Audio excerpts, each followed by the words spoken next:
It's no surprise that I work in education. It's in my blood.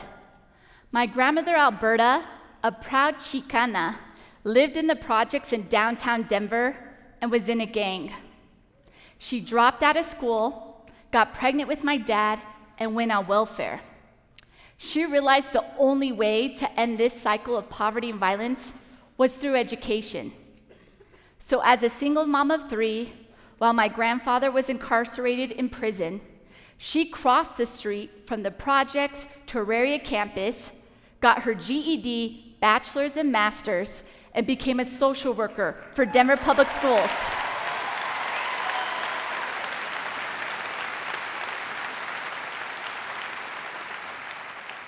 She was a social worker for Denver Public Schools for 25 years.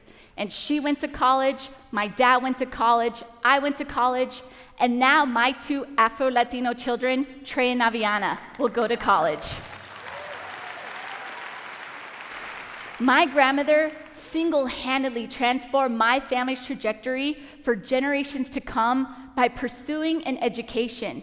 And it's why I wanted to become a teacher, to transform the lives of other Latinx and children of color like me. My first job out of college was in a low-income community in Los Angeles as a 3rd grade teacher. It was a closed campus, meaning families are not allowed on site. They dropped off their children in the morning and picked them up in the afternoon.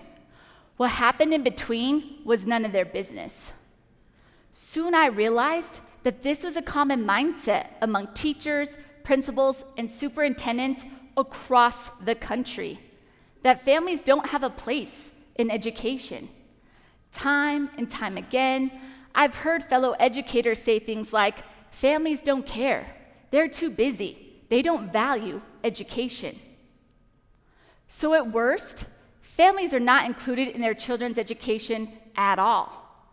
At best, families are asked to do volunteer activities like chaperoning field trips or organizing bake sales, neither of which have anything to do with actual education and academic achievement.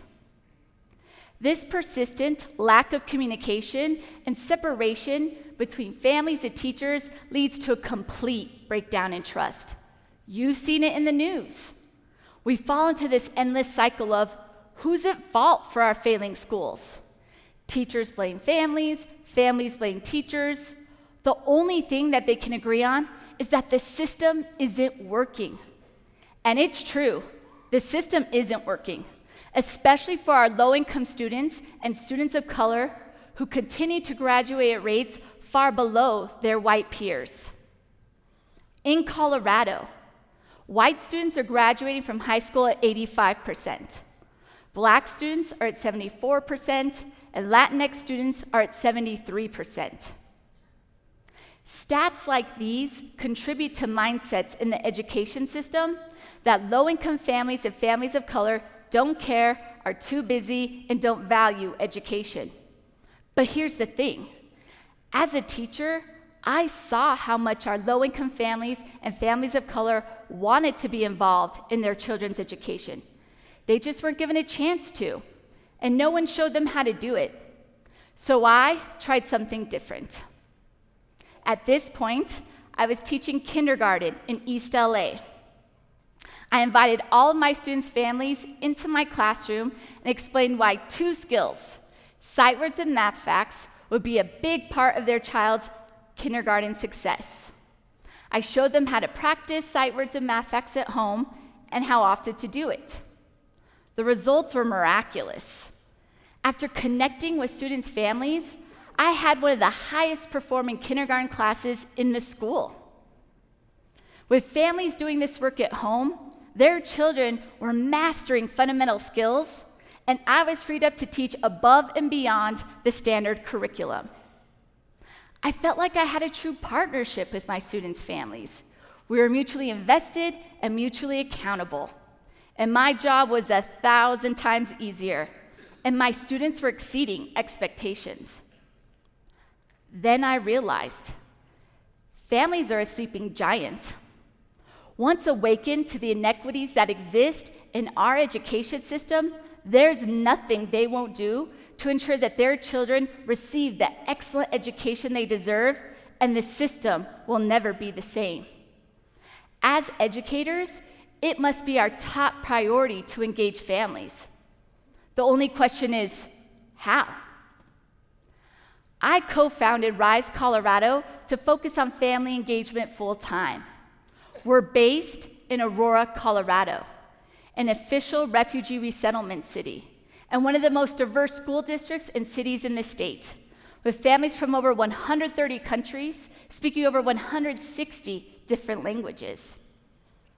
At Rise, our theory of change is that those most impacted by the inequity that exists must lead the movement for change themselves, just like Dr. King and African Americans led the civil rights movement, and Dolores Huerta and Cesar Chavez led the farm workers movement. For education, that means we need low-income families and families of color to lead the movement for educational equity, with us alongside and behind them as allies. And it makes sense, right? The number one authorities on the barriers families face and the challenges that they have are the families themselves. Barriers like parent-teacher conferences on a Thursday night from 5 to 7 p.m., a time when many families are working their second shift, at jobs that are often low wage and inflexible, or barriers like school communications that are only in English when a family's native language is Nepali. These barriers have simple fixes. Low-income families and families of color could tell us exactly what the fixes are. It's our job to educate, engage, and empower them, just like we did with Diana. Like many immigrant families arriving to the US, Diana assumed that the education system would meet her daughter Miranda's needs. After all, this is the land of opportunity, right? But then we told Diana about the opportunity gap during one of our workshops at her daughter's preschool. She had no idea that only 21% of third graders are reading on grade level in Aurora, or that Latinx students' reading proficiency rates are less than half than that of their white peers. We co-hosted workshops and taught Diana skills and strategies to support Miranda's learning at home.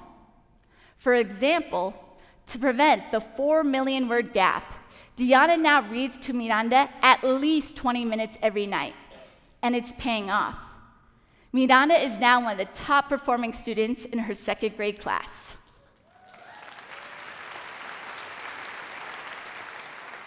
Diana's involvement went beyond Miranda's success.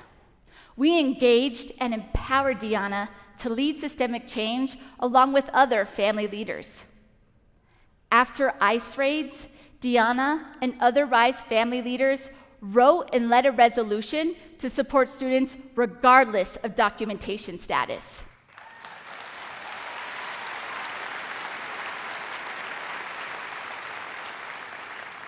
They collected over 800 signatures of support, met with school board members, district officials, and the superintendent.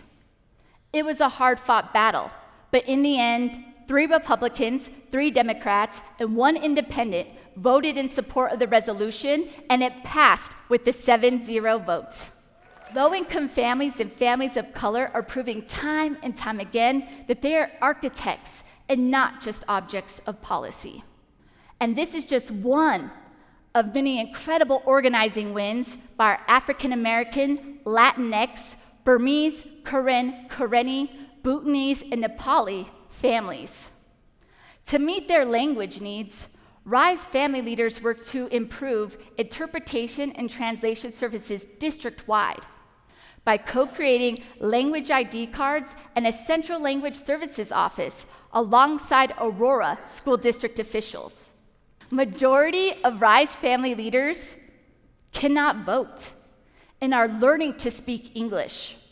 but through the power of their stories and their ability to create strong relationships with district officials, they're able to move a school district of 40,000 students to make systemic change.